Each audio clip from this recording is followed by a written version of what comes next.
मैं फिल्म देखकर आई हूँ नायक, लेकिन बहुत ढूंढने के बाद भी ना मुझे उसमें अनिल कपूर नज़र नहीं आए। शायद प्लास्टिक सर्जरी करवा ली, वो बिल्कुल रामचरण जैसे लग रहे थे। और फिल्म का नाम भी चेंज कर दिया, फिल्म का नाम रख लिया उन्होंने गेम चेंजर। और रानी मुखर्जी वाला जो रोल था, मतलब रानी मुखर्जी बन गई कियारा आडवाणी। बहुत ज़्यादा कन्फ्यूज़न है ना, तो कन्फ्यूज़ हो जाइए क्योंकि मैं भी बहुत ज़्यादा कन्फ्यूज़ हूँ, क्योंकि मैं एक फ़िल्म देख कर आई हूँ जिसका नाम है गेम चेंजर।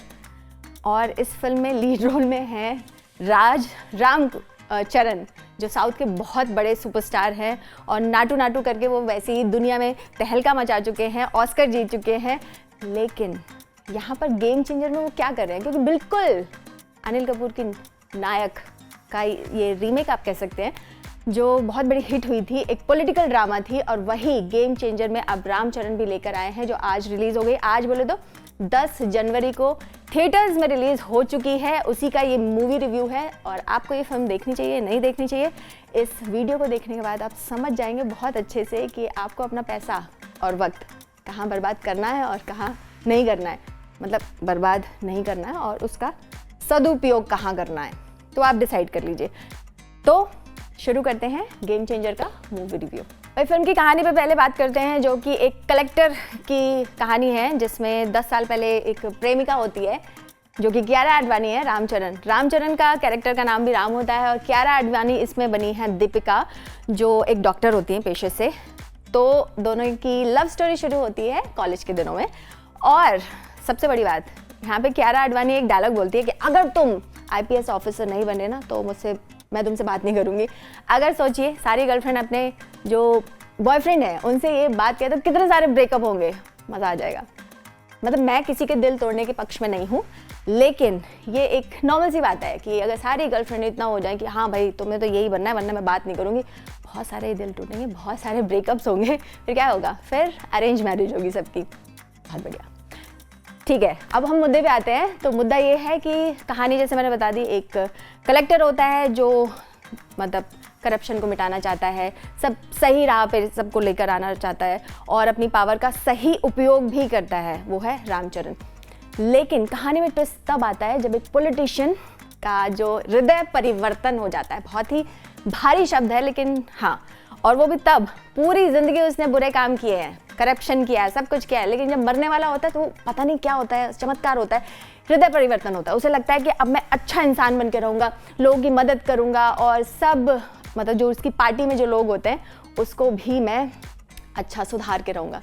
तो फिर क्या था, क्योंकि पॉलिटिशियन के हाथ तो हमेशा गंदगी में ही रहते हैं, तो जब वो सुधरने की कोशिश करता है तो उसके आसपास के लोग जो उसके गोद लिए हुए बेटे होते हैं उनको बहुत आफत हो जाती है, नाक में दम हो जाता है। और हाँ, मैं सबसे बड़ी बात, यहाँ पे जो मेन विलन है ना भाई, वो प्रकाश राज की एक्टिंग करना चाहता है, तो वो क्योंकि वो विलन कम और कॉमेडियन ज़्यादा है। और यहाँ पर जो रामचरण है, राजकुमार बार बार आ रहा है मुझे पता नहीं क्यों, लेकिन जो रामचरण है वो हर बात में एक एक डायलॉग बोलते हैं जैसे अनप्रिडिक्टेबल। लेकिन वाकई मैं सच बता रही हूँ, इस फिल्म में कुछ भी अनप्रिडिक्टेबल नहीं था। मतलब एक सीन के बाद आपको पता लग जाता है कि हाँ अब ये दूसरा सीन आने वाला है, अब ये CM मरने वाला है, अब ये होने वाला है, अब ये होने वाला है। तो मतलब सब कुछ प्रिडिक्टेबल था, कुछ भी अनप्रिडिक्टेबल नहीं था। बार बार वो डायलॉग बोल के ये जताने की कोशिश कर रहे थे कि हाँ ये फिल्म अनप्रिडिक्टेबल है, बट ऐसा कुछ नहीं है, समझ जाइए। और मुझे ये समझ नहीं आता है कि हीरो को हर सीन में या हर बार इतना टशन क्यों दिखाना होता है। भाई सीन के हिसाब से चलो समझ में आ गया वो भी कि चलो हीरो है, नाचना क्यों है तुम्हें, ये भी बताओ मुझे। क्योंकि इतना डांस ज़रूरी है कि हर IPS ऑफिसर इतना अच्छा डांस करे, हर मूवी में तुम्हें डांस करना है, हर मूवी में अपने डांस मूव्स दिखाने हैं। नहीं, ऐसा नहीं होता, हर कोई अच्छा डांसर नहीं होता है, पहली बात। तो दूसरी, यहाँ पे ज़रूरत नहीं थी फालतू के गाने भरने की। आप आ रहे हो, हेलीकॉप्टर से आ रहे हो उड़ते हुए और आप डांस कर रहे हो, क्यों कर रहे हो डांस, और वो भी ऐसे गाने जो इरिटेट कर रहे हैं। मुझे सच में जब मैं फिल्म देख रही थी तो मुझे ऐसा लग रहा था कि काश मैं अपने नेटफ्लिक्स पे अपने घर पे बैठी होती और मैं रिमोट से इस गाने को आगे बढ़ा देती, क्योंकि कोई भी गाना ऐसा नहीं है जिसे मैं देखना चाह रही हूँ और किसी को याद भी रहे।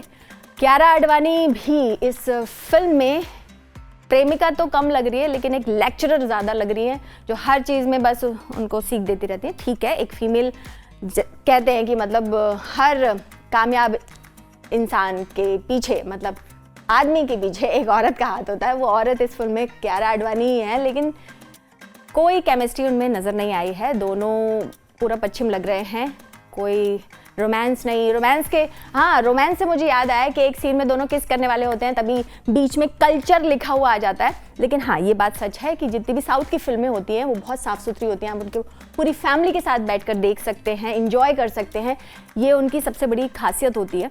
और इस फिल्म में भी ये बहुत साफ़ सुथरी फिल्म है, कोई किसिंग नहीं, कुछ इंटीमेट सीन नहीं है, तो आप इसको पूरी फैमिली के साथ ज़रूर इंजॉय कर सकते हैं। ये एक सबसे बड़ी प्लस पॉइंट थी। कहानी में कुछ भी नया नहीं था, क्योंकि नायक हम ऑलरेडी देख चुके थे और उससे इतने ज़्यादा इम्प्रेस हो चुके थे कि अब वो कहानी जब दोबारा आई है पर्दे पर तो मज़ा नहीं आया। तो इसीलिए अगर आप नायक के फ़ैन हैं तो आपको ये फिल्म नहीं देखनी चाहिए। फिर भी अगर आप रामचरण के फ़ैन हैं, कियारा आडवाणी के फ़ैन हैं तो ज़रूर देखें। और डायरेक्शन ठीक है, कुछ भी कहानी में मतलब ऐसा नया नहीं है कि आपको बिल्कुल जाके थिएटर्स में जाके देखने हैं, 300 रुपये बर्बाद करने हैं, क्योंकि अकेले तो जाओगे नहीं, किसी और को भी लेकर जाओगे तो 600 रुपये हो जाएंगे, फिर पॉपकॉर्न भी खाओगे तो फिर 1000 रुपये हो जाएंगे। तो आप सोच समझ लीजिए कि आप अपने 1000 रुपये कहाँ पर देने वाले हैं। तो पहली बात।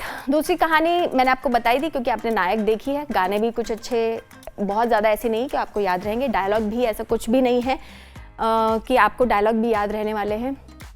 और बाकी सीएम की कुर्सी के लिए यहाँ पर भी लड़ाई होती है जैसे नायक में हो रही होती है, लेकिन वहाँ पर हाँ एक सीन ये था कि वहाँ पर एक दिन का सीएम बनते हैं अनिल कपूर, लेकिन यहाँ पर एक दिन के सीएम नहीं बनते हैं।